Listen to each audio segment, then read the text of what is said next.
Yeah, my name is Liesl Petersen, and I actually discovered Squamish. I'm from Alberta, believe it or not. I discovered Squamish when I was 19 years old. I came here on a climbing trip with some friends, and I just remember a very vivid moment where we were driving on the Sea to Sky Highway, kind of having our minds blown because in Alberta you just don't see scenery like that ever. And we came around the corner, and it opened up into this view of Howe Sound, the town site, and Garibaldi and the Chief.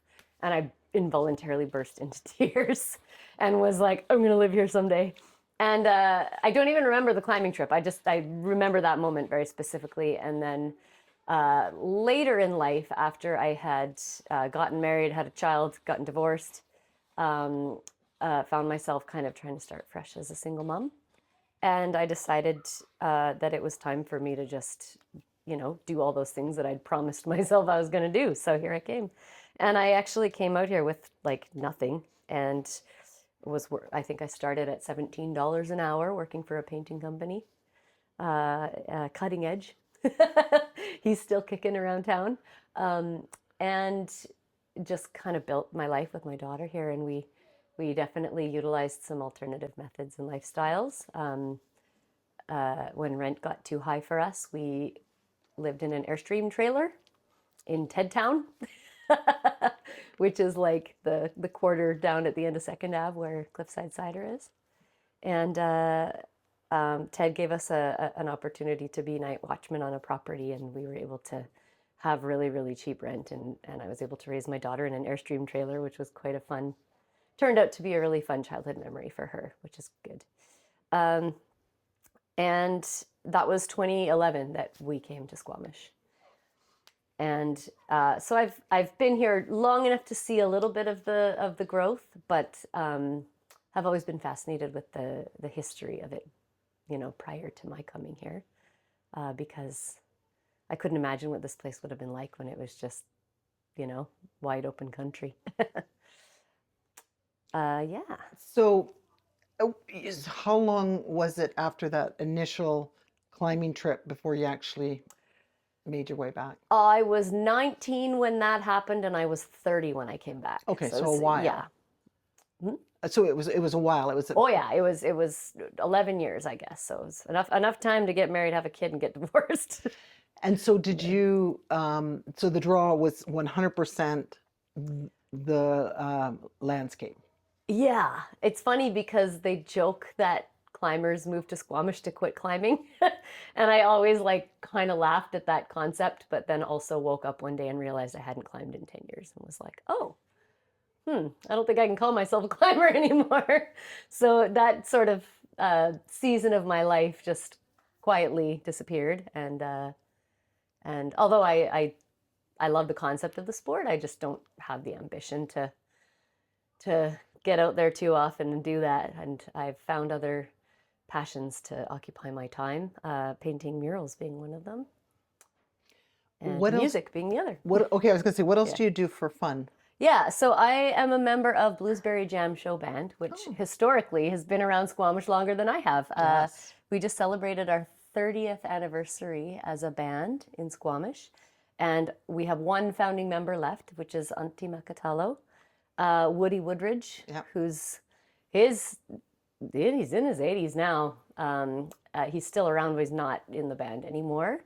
But he was the front man for a really long time, and I joined when I discovered the music community in town here, and it's been wonderful. It's been great, especially in Squamish, being part of an institution that's been around for so long because they had a crazy fan base before I even joined. So everywhere we went, people would be like, "You're that girl in that band." And So so what do you play in the band? I play the trombone and I sing some lead vocals. Ah, Yeah. fun. I think that's what's cool about Bluesberry Jam is the horns. Yeah. And they do have a crazy fan base, but almost every time you go, it's a completely different set of people up there on the stage. Yeah, yeah. It So evolves. it's more, yeah. So it's a lot about I think the evolution and stuff. And you guys are playing where at the Gondola? We played at the Gondola in June. We usually play Logger Sports Weekend, but they changed us up this year. We'll be playing Open Street Day, July downtown, and we'll be playing uh, in August, near the end of August. There's a slot at the Squamish Canyon, and then in September, end of September, we'll be at the Bag. Okay, great. I'll Yeah, actually list all yeah, that we on have, here. So. yeah, all kinds of fun stuff coming up. So. So your fun stuff is music, painting, which we're going to get to in a moment, Yeah. and no sports. Uh, mountain biking when we have time for it, but this last couple of years has been sort of preoccupied with all the business endeavors and just life. I've been really busy as a painter, and then we're trying to figure out how to spend more time in Mexico in the winter because we love it there. Mm-hmm. So yeah. Do you want to talk about, do you have other business ventures besides the painting? Well, we own Trickster's Hideout. Mm-hmm. It's an event space. Host lots of live music events there, and DJs and comedy nights and stuff like that. That's been an adventure because it was an industry that both my husband and I were completely unfamiliar with. Mm-hmm. And so there's been days where we've wondered, what the heck are we doing? Why did we choose this? But there's also been some really incredible events. We had recently, we've had like two of the members of Blue Rodeo perform there. Oh, And fun. then we had a band called the Black Seeds, who Rolling Stone magazine called them the best reggae band on planet Earth right now. Oh, wow. And they've got like music on the soundtrack of Breaking Bad and stuff like that. And then we had Chaos last year, which was another big one. So it's neat to like be in a room and watch something like that unfold and just be like, oh, this is actually like such a cool aspect. So how often is there live music there? I mean, usually every weekend we got stuff going on. Okay. Sometimes it's DJs, sometimes it's live bands, sometimes it's comedy, sometimes it's And where would a person find out more about that? What's happening oh, there? we have just Trickster's Hideout. If you Google it, we're pretty easy to find. We have a website and we have social media, so pretty easy to spot. Or if you look up events in Squamish, there's really only a few event venues that pop up the top of the list. So. Okay. Now, so tell me about your tell me about your painting career and what fun things you're doing actually in Squamish. Yeah, well, I was raised, actually. I gotta give kudos to my dad because I was raised in a family in Alberta where my grandfather and my dad started a painting company when before I was born. They were doing this, Petersen Park Lot Services, and they built a paint truck from scratch and started a line painting company. And when I was a child, I was always, you know, being exposed to the ins and outs of how it worked. And at a very young age, started working for my dad. And so I kind of fell into the career of painting, didn't mean to. Tried some other things, got married, had a family, then found myself divorced and didn't really know what skills I had to fall back on. I was like really lost. I was like, should I learn how to be a receptionist? Like, should I go work at the grocery store or the gas station? Like, I did not know what I was going to do until somebody was like, well, like, I mean, you know enough about paint. I'm sure you could be a painter. So that was like the first time I ever took a job as like a residential painter was when I moved here. But obviously picked it up really quickly, enjoyed it a lot, worked for a couple different companies before I started. I just had like the odd friend who would be like, oh, you're good at art, you know, I'm having a baby. Do you want to paint my baby room? And then we're painting the baby room and she's like, oh, it'd be so cool to have a mural with like some animals. And so I just started messing around a little bit and posting a couple pictures on Instagram. And people started calling me for more jobs and more jobs. And within a couple of years, I realized that over half my workload was murals and not construction painting. And yeah, so it kind of just happened in itself, which was wonderful. And every time I get called to do a mural, I get like really excited inside, even if it's something simple. It's just fun to be the person who knows how to do something that other painters have shied away from, or to be the person that people can confidently rely on to create something on their wall that is, yes, sometimes it's a scary concept to think about putting, especially when people think about murals, a lot of times they think about something really like noisy, too much. And they don't realize that you can actually simplify it and make it super like cohesive with the decor. And it's really fun to do things that are subdued and quiet background instead of a big bold foreground thing. But yeah. So how did you learn? So first of all, did you paint yourself like before you started doing the animals and such? Did you do it in a smaller form? I drew. Like I was a doodler. I loved to sketch. I loved to draw. I liked pencil crayon art. But painting has always been one of those things where I'm like, eh. Like I know how to paint walls, but I don't necessarily am not attracted to painting canvases. But every once in a while, I force myself to do it, and it's great, and I love it, and I feel like it can come naturally to me. But it's funny how often I don't think to do it.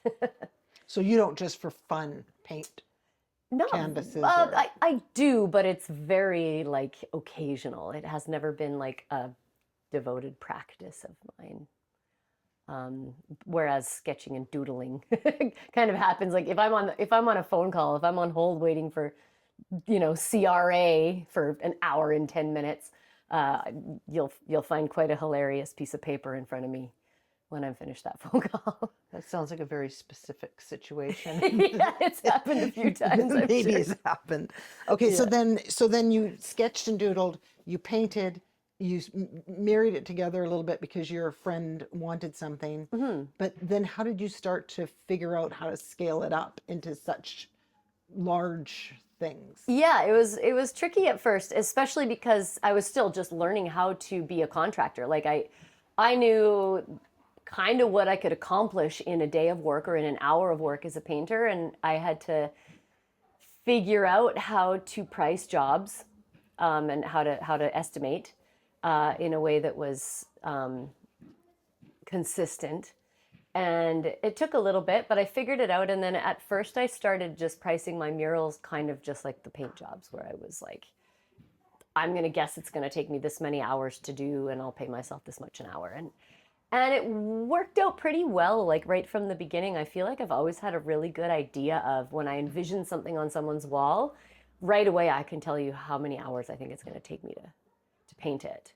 And as I've gotten more proficient at it, I can estimate exactly how much paint I'm going to use, and I know what to buy, and I don't often buy too much of anything, so which is great. And I love keeping like all the leftovers and then creating murals with challenging myself to create murals with just the colors that I have left over and mix them together to create new colors. Has been kind of a fun challenge that I've done a lot of. So you'll see themes in my work. Sometimes you'll see me do a mural with certain colors, and then the next 3 murals after will incorporate those colors because I'm always recycling paint. Now there's two sets of wings. There's the one by Saha, Yep, and then there's the wings on Locavore. yep. You painted both of those? I did. The Saha wings were actually commissioned by the building owner who wanted something in the breezeway that would deter graffiti. And he also had me paint the whole back of the building, and has had tremendous success with not having graffiti tags since that happened. And then the locavore was actually during COVID, and he was wanting to put something on the wall that said something that was relevant to coffee, but also something that was inspiring to people who are feeling really trapped. And so we decided on Rise and Shine. And so it's actually supposed to be a phoenix with the flames on it. Yeah, and so that was the concept behind that one. Oh, I think people love it. I think people love to stand in front of wings. Yeah, it's a And fun kind of Instagram moment for yeah, people. yeah, it's great. But so now, for instance, like if you're doing wings, and I can imagine a person could sketch wings, but how would you go from sketching them small to sketching them large? This is a question that I haven't been able to answer, and I think it boils down to just intuition. I think one of the reasons why I love murals so much and don't necessarily do smaller works as much is that I like utilizing like my body as a measurement tool. And the bigger I go, the more fun I have with it. And oftentimes I will not like, so if it's a very intricate or like a symmetrical mural, I'll use a projector to make sure that the proportions are correct. But if that's not the case, I love trying to freehand stuff and just work as I go. I managed to be able to carve out lines, and by the time I do the third coat of paint, I managed to have it where I wanted. Right. And, it's been really fun to do that. It's funny because you can look at my work and you can tell by the lines that I freehanded it, but it's close enough that I feel like you can respect that it was a freehand job and not a like a cut and paste kind of projector image. You know, I bet you can look at your work and see that it's freehand, but I've actually just recently stared at both of those sets of wings and I thought, that's great. I like it didn't, and I thought, how did she do that? So When I did the one on the side of pearls last year for the Mural Fest, I tried to use my projector and it was not cooperating with me, so I wound up having to freehand much of that. But you can tell on those long swooping lines in the sky that there's like, arm movements where it was, I was guessing. do you have a favorite mural or a favorite mural type? Oh boy. Um, that's a really good question because I feel like I've had favorite mural moments before, and I don't think the content necessarily matters so much as the reaction of the client. Sometimes you just like really truly delight somebody, and that's just the best feeling in the world. Um, or somebody gives me creative license and I surprise myself with holy, this turned out way better than I expected. I did a mural recently in Britannia where I had to paint like a rainbow along the ceiling of a house, like this curvy, swoopy rainbow all over the place. And they gave me a set of designs, but the measurements in the design didn't match up to the actual finished dimensions of the house and the ceiling when I went to paint it. So I couldn't use a projector and I couldn't use measurements. And so I literally had to tape a piece of chalk to a stick and just walk around and kind of carve and sketch on the ceiling. And I was making such a mess. I had no idea what I was doing. And I love the moment where it just scares the crap out of me. And then I go home and I have like a panic attack and I have a sleepless night. And then I go back the next day and I work on it some more. And then I get to that point where I'm like, okay, I think I can do this. And usually I know now that once I experience that feeling, like the finished product's going to be good. So do you have to have a moment of panic each time or? Not necessarily. There's a lot that I can do confidently, but I notice that I feel like every time I level up, it's when I scare myself a little bit, and which is good. You got to push yourself out of the comfort zone in order to get to the next level of excellence.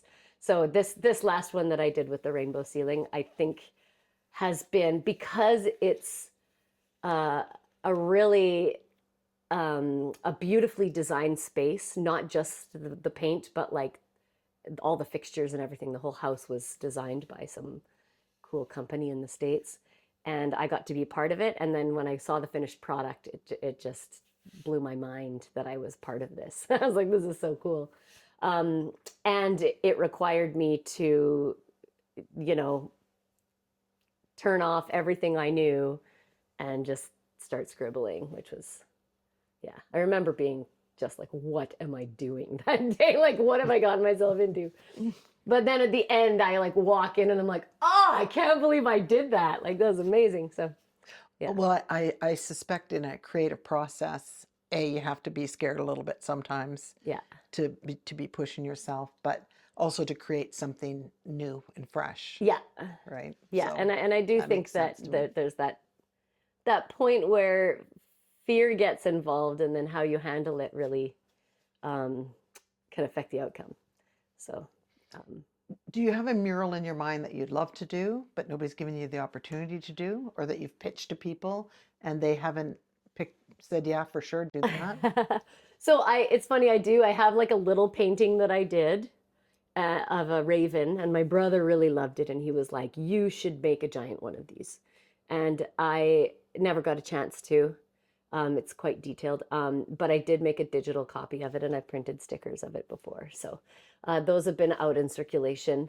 But my dream is to someday do a giant replication of that piece that I made. Actually, I saw your stickers on your website, I think, and you had a couple of tarot stickers. Yeah.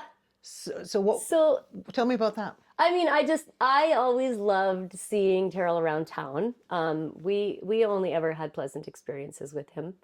And when he passed away, it was really touching to see the memorial page on Facebook, and people started telling all these stories about, one of my friends walked him home one night, or walked her home one night because he was like, oh, it's like, it was kind of in the sketchy part of town, and she was nervous, and he just walked her home. And then somebody else, like, he apparently saved their kid from getting hit by a car on the street or something like that. Like, there's all these cool stories that popped up, and I was like, oh man, this is like such a cool uh, culmination of stories.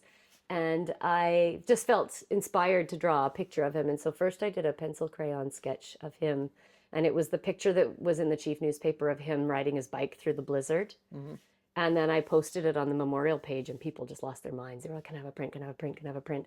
So I decided to do a run of prints and just share them at cost. And I passed a couple out, and then his family got upset that I was monetizing him. So I was not monetizing him, but I decided to stop because one of his sisters got upset. Um, and but yes, there were a lot of people who really loved that. And then I kind of did a little renegade. My renegade graffiti project was I printed a bunch of street signs, and I kind of wire tied them down the light posts all the way down Government Road. And most of them have been stolen now, but I actually think it's cool that they've been stolen because that means people wanted them. Mm-hmm. Yeah, but there's a few left just down Government Road. Yeah, Terrell had a real mystique, actually, because for one thing, he lived here his whole life. Yeah. And so there was lots of little generations of Terrell. Yeah. But also, I think he was a good, kind man. I don't think he was, meaning to hurt anybody. He cared. He cared. Yeah. And he was eccentric. But yeah. I do think it's interesting, sort of, how he's grabbed the community's imagination mm-hmm. in many ways. And do you have any idea why? You've heard these great stories, but what is it that, I mean, surely you've heard great stories about other people. I heard a story. I don't know if this is true or not, but this is the legend that that they were going to put like a body part incineration plant in Squamish. Something about like the hospital system in Vancouver or something, and the place they were going to put it, and everybody was protesting, and everybody thought it was a terrible idea. And somebody said he went into council, and he was the one who like opened the book and cited the law that prevented this from happening in Squamish, and everybody was like, yes. Anyway, somebody told me this story, and that he cared so much, and he would go to the council meetings, and like he just was absolutely the thorn in everyone's side to make sure that nothing ever got through without being carefully decided upon. That's and true. And a lot of the political figures in Squamish that I've rubbed elbows with said, as annoying as he was, they really respected having somebody there who wouldn't let it get past them. And so he was a political watchdog for the town, and I don't feel like we have very many of those. And I feel like Squamish is at a critical growing point right now where we could really use a few of those. Yeah. Yeah. So, then after just all of that together, and then seeing the outpouring of love for him after he passed away, was inspiring to me, really. So sometimes that's all it takes is a good story. Mm-hmm. Yeah, for sure. So now you've been here for 15 years. Mm-hmm. You came because of the landscape. It sounds like you're having fun. Did Squamish live up to what you thought it was going to be? Actually, it's changed a lot for me. I mean, when I first came, I thought it was just going to be like outdoor recreation, but having kind of struggled through here, raised my kids through here, having to live in alternative dwellings, and kind of getting to know the back alleys of town, and just meeting the salt of the earth people that are here. I mean, I will never get sick of the view out of every window in this town. I just am so blessed to live in a postcard where I can look in any direction and be reminded that I'm so close to nature. Because I grew up in Alberta, where you looked in every direction. I mean, you got to see clouds, lots of clouds, but there was not a whole lot of anything else to look at where I grew up. So it's just such a treat there. And then the small community. I felt like it was really fun for me learning how to network developing a passion for networking with people.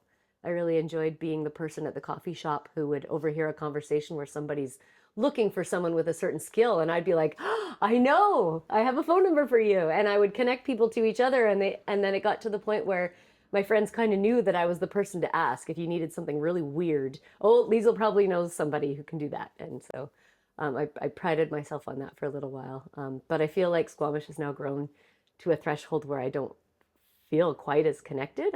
I don't walk down Cleveland and everybody says hi to me anymore.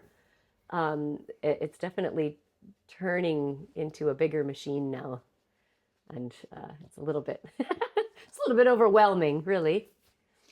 Yeah, yeah, I think so. Yeah. So now, do you have a favorite restaurant? Oh, I have a few favorite restaurants. Yes, close to my heart. I love Saha because Jeremy Duckworth, the founding chef, was a good friend of ours, and his passion for Lebanese and Moroccan cuisine inspired my daughter, and she's a fantastic cook now because of his influence. And we love salted vine. We love green olive. Yeah, those are probably my go-tos, and Kalulu maybe. Those would be my top fours for sure.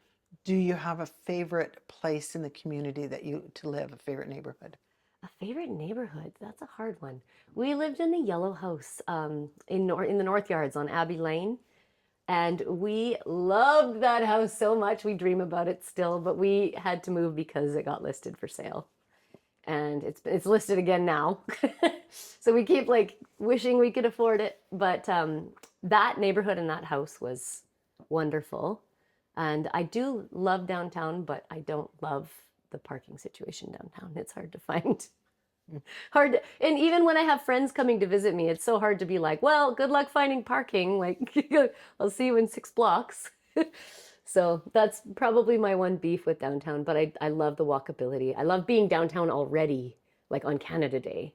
To be able to just walk down to the festivities was wonderful. But yeah, I, I think the North Yards was good. Dentville was great. We lived in Dentville for quite a while.